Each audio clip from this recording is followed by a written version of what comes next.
Uma brecha na audição. Um menininho surdo passou pela escola primária, ginásio e colégio, sem conseguir ouvir seus professores, a não ser que gritassem bem alto e a pequena distância.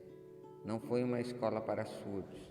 Não permitimos que aprendesse a linguagem dos sinais. Estávamos resolvidos a que se levasse uma vida normal e se reunisse com crianças normais.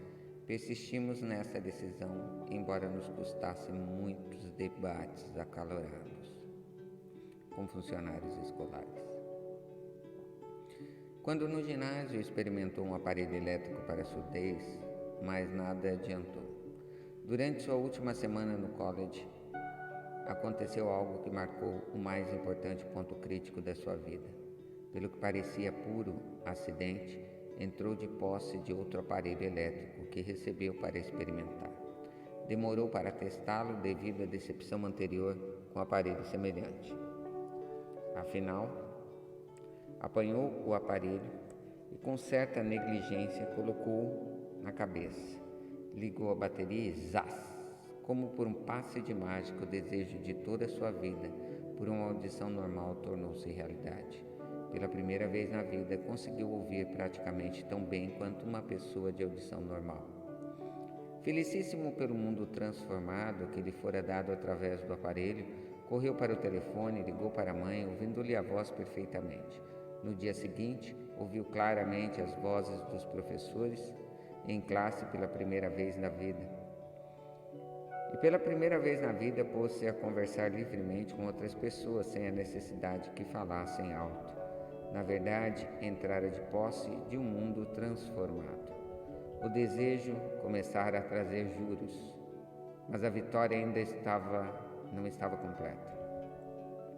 O menino ainda tinha de encontrar um meio definido e prático de converter seu defeito numa qualidade equivalente. O menino surdo ajuda os outros. Mal compreendendo o significado que já fora alcançado, mas intoxicado pela alegria do recém-descoberto mundo do som, escreveu uma carta ao fabricante do aparelho de surdez, descrevendo com entusiasmo sua experiência. Algo em sua carta fez com que a companhia o convidasse para ir a Nova York. Ao chegar, foi escoltado pela fábrica e, enquanto conversava com o engenheiro-chefe, contando-lhe sobre o seu mundo transformado,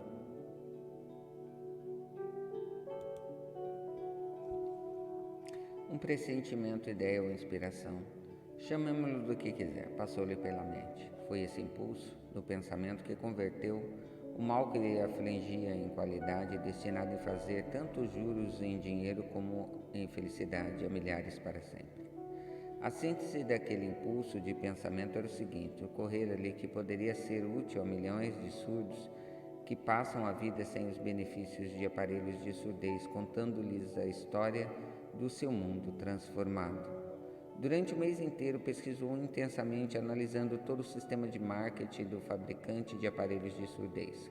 Criou então meios e modos de se comunicar com os que têm dificuldades de audição no mundo todo, com o propósito de lhes partilhar do mundo há pouco descoberto. Feito isso, redigiu um plano bienal baseado em suas descobertas. Ao apresentar o plano, a companhia recebeu imediatamente um cargo com o objetivo de realizar o que ambicionava. Nem sonhava quando foi trabalhar, que estava destinado a fazer esperanças de alívio prático a milhares de pessoas surdas, que sem essa ajuda estariam condenadas para sempre à surdez. Não tenho a menor dúvida de que Blair teria sido surdo ou mudo por toda a vida se sua mãe e eu não tivéssemos conseguido formar-lhe a mente como fizemos. Quando lhe plantei na mente o desejo de ouvir e falar, de viver como uma pessoa normal, com esse impulso eu transmiti uma estranha influência que fez a natureza se tornar construtora de pontes, eliminando o golfo entre seu cérebro e o mundo exterior. Na verdade, o desejo ardente tem por meios tortuosos de transmutar-se em equivalente físico. Blair desejava audição normal, agora ele tem. Nasceu com um defeito que poderia facilmente jogar alguém que tivesse um desejo menos definido à rua com um punhado de lápis e uma latinha. A pequena mentira branca que eu lhe implantava na mente, quando ele ainda era criança, levando a crer que seu defeito se tornaria grande qualidade, justificara-se. Nada existe em verdade certo ou errado que a crença aliada ao desejo ardente não possa tornar real. Essas qualidades estão à disposição de qualquer pessoa. O desejo produz a mágica para uma cantora. Um curto parágrafo num despacho de jornal refere-se a Madame Schaumann Heinck, fornece a pista para o sucesso estupendo como cantora dessa mulher incomum. Cito o parágrafo porque a pista que contém não é senão o desejo. No começo da sua carreira, Madame Schaumann Heinck visitou o diretor da ópera da corte de Viena para que lhe testasse a voz, mas ele não fez. Após olhar a moça, mal vestida e tímida, exclamou, não muito gentilmente: com esse rosto e sem nenhuma personalidade, como pode esperar vencer na ópera? Minha filha, desista da ideia. Compre uma máquina de costura e vá trabalhar. Você nunca poderá ser cantora. Nunca é um longo tempo. O diretor de ópera da corte de Viena conhecia bem a técnica do canto, mas conhecia bem pouco do poder do desejo. Quando assume as proporções de uma obsessão. Se tivesse conhecido melhor esse poder, não teria cometido o erro de condenar um gênio sem dar-lhe uma oportunidade.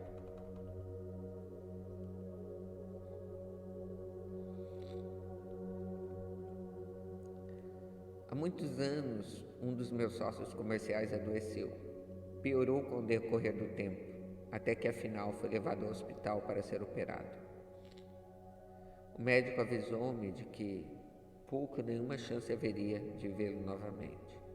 Essa era a opinião do médico, porém não a minha opinião do paciente. Antes de ser levado à mesa, sussurrou francamente: não se incomode, chefe, sairei daqui a alguns dias. A enfermeira de serviço olhou-me penalizada, mas o paciente se salvou. Depois que tudo terminou, o médico afirmou: só o seu desejo de viver que é que salvou. Nunca teria aguentado se não tivesse recusado aceitar a possibilidade de morte. Acredito no poder do desejo, apoiado pela fé, porque vi esse poder erguer homens da origem obscura a posições de riqueza e poder. Já ouvi roubar sepultura de vítima, viu servindo de meio para os homens ensaiassem a volta. Após derrotas em sentenças de maneiras diferentes, viu permitir ao meu filho uma vida normal, feliz e bem-sucedida, apesar da natureza tê-lo mandado ao mundo sem orelhas.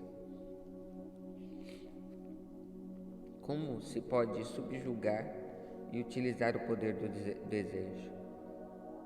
Isso foi respondido através dos capítulos subsequentes do livro, através de um princípio estranho e poderoso de química mental jamais divulgado. A natureza envolve no impulso do desejo forte aquele algo que não reconhece palavras como impossível e não aceita a realidade como derrota. Pontos a fixar. Quando o desejo converge grandes forças para a sua vitória, você não precisa de nenhum modo recuar. A vida na vitória é certa. 6 passos definidos aqui mostrados transformam o desejo em ouro para Andrew Carnegie. Esses princípios valem 100 milhões. O desejo constrói uma nova vitória da derrota temporária. Foi o desejo que construiu das maiores lojas e departamentos do mundo, literalmente sobre cinzas. O menino sem orelha que aprendeu a ouvir, uma mulher sem possibilidades tornou-se uma grande cantora de ópera. Um homem doente que os médicos pensavam que morreria conseguiu salvar. Desejo foi a força que auxiliou essas pessoas por alguma estranha, mas natural química mental. Não há limitações à mente, exceto as que admitimos. Passo 2. Em direção à riqueza. Fé e confiança. Fé dirigida torna-se todo pensamento palpitante de poder. Você pode erguer-se às alturas ilimitadas, impelindo pela força ascendente da sua poderosa e nova autoconfiança. A fé é o químico-chefe da mente. Quando a fé se une ao pensamento, o subconsciente apanha imediatamente a vibração, traduzindo no seu equivalente espiritual e transmitindo a inteligência infinita, como no caso da oração. As emoções da fé, do amor e do sexo são as mais poderosas de todas as principais emoções positivas. Quando as três se unem, tem o efeito de colorir o pensamento de tal maneira que alcança instantaneamente o subconsciente, onde se transforma em seu equivalente espiritual. Única forma que induz a reação da inteligência infinita.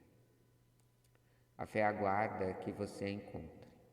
Segue-se agora uma declaração que lhe dará melhor compreensão da importância do princípio da autossugestão, assume na transformação do desejo em seu equivalente físico ou monetário, como se sabe. A fé é um estado de espírito que pode ser induzido ou criado por afirmação ou instruções repetidas ao subconsciente através do princípio da autossugestão. Como, por exemplo, considere o propósito pelo qual você está presumivelmente lendo esse livro. O objetivo é, naturalmente, adquirir a capacidade de transformar o intangível impulso do pensamento, do desejo, em seu correlato físico, o dinheiro. Seguindo as instruções dadas no capítulo da autossugestão e no subsequente, resumidos naquele capítulo, você poderá convencer-se o seu subconsciente de que acredita que receberá o que deseja.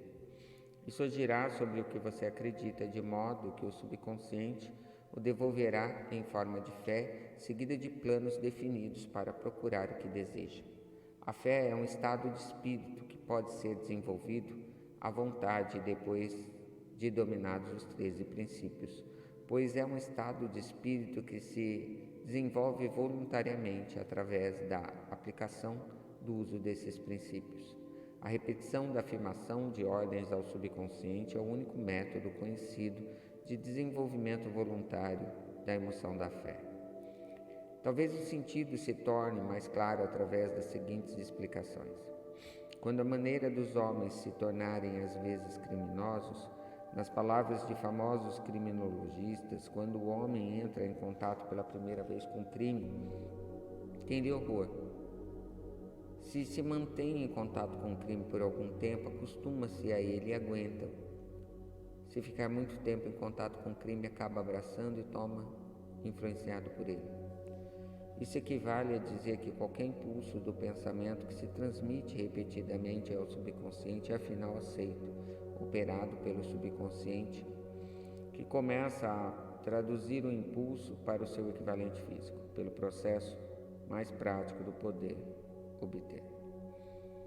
Ligado a isso, considere novamente a declaração: todos os pensamentos emocionalizados, aos quais, se seu sentimento é misturado à fé, começam imediatamente a traduzir-se em equivalente físico ou cópia. As emoções, ou parte do sentimento dos pensamentos, são fatores que dão vitalidade e ação às emoções de fé, amor e sexo, quando misturadas a qualquer impulso de pensamento, dão-lhe ação maior que qualquer dessas emoções por si só. Não apenas o impulso do pensamento misturado à fé, mas misturados com qualquer emoção positiva ou qualquer emoção negativa, podem alcançar e influenciar o subconsciente. Não existe azar. Compreender-se-á dessa declaração que o subconsciente traduzirá para o equivalente físico os impulsos de pensamentos de natureza negativa ou destrutiva, com a mesma prontidão que agirá sobre os impulsos de natureza positiva e construtiva.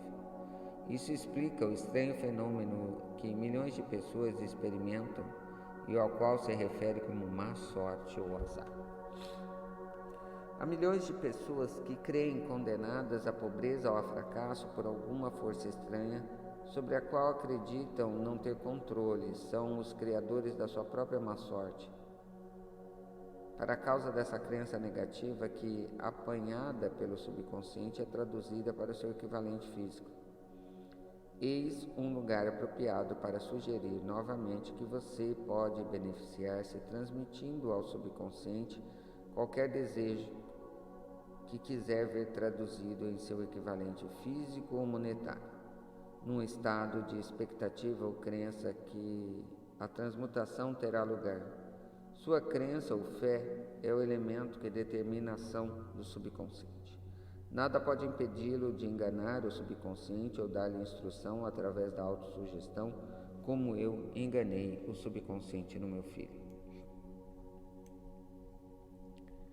Para tornar o engano mais real, haja como se estivesse na posse da coisa material que está exigindo ao dirigir-se ao subconsciente. O subconsciente transformará seu equivalente físico pelos meios mais diretos e práticos existentes. Qualquer ordem dada com fé ou crença em que essa ordem será executada.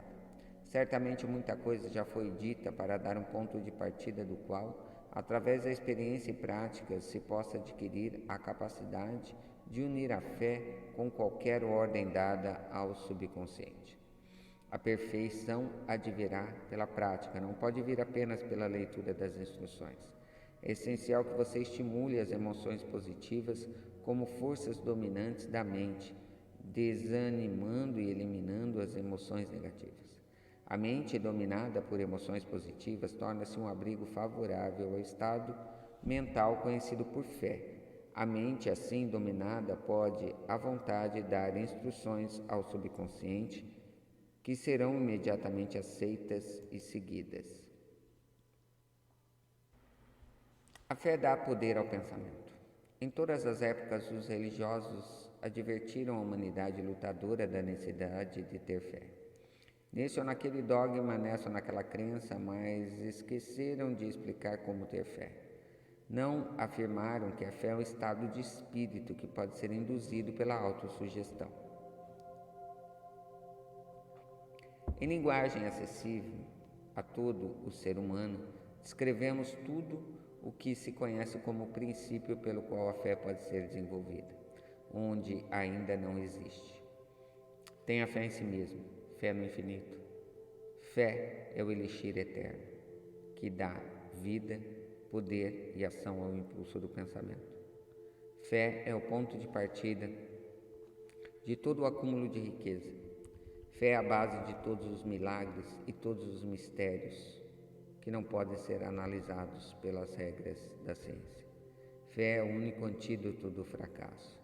Fé é o elemento e a substância química que mistura a oração, permite comunicação direta com a inteligência infinita.